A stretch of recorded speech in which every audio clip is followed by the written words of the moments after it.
প্রিয়, তোমার সাথে যে প্রেম করতে গিয়ে এত বড় ইনফরমেশন পাবো, তোমার মনের কথাটা জানতে পারবো, আগে জানি নাই। আমি তো ভাবছিলাম জাস্ট তোমার রিয়াকশনটা দেখবো কিভাবে।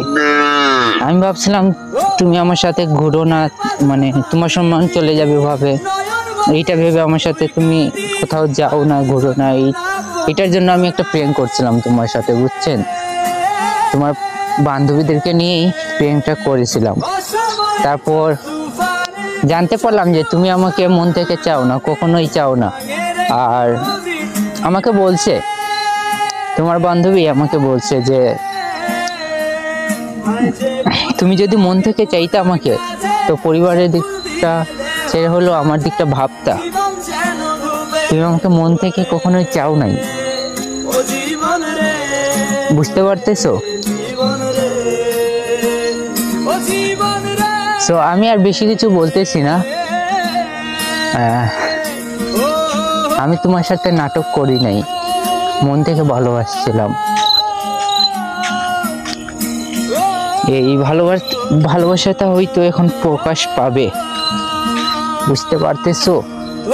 আমি ঠিক করে কথা বলতে পারতেছি না, কারণ এখন আমার অবস্থা আর কি তেমন একটা ভালো নাই। আমি বুঝতে পারতেছি আমার অবস্থাটা কিরকম, ওইটার জন্য বললাম আর কি যে প্রেম করতে গিয়ে অনেক বড় একটা মানে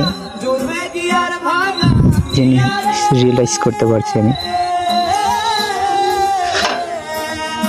আচ্ছা, ভালো থাইকো, বুঝছেন? বেশি কিছু বললাম না। আর খুব তাড়াতাড়ি আমি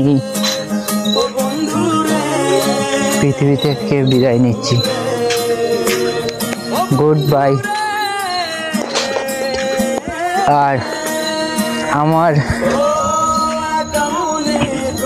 সকল বন্ধুরা, তোমাদের কাছ থেকেও আমি বিদায় নিচ্ছি।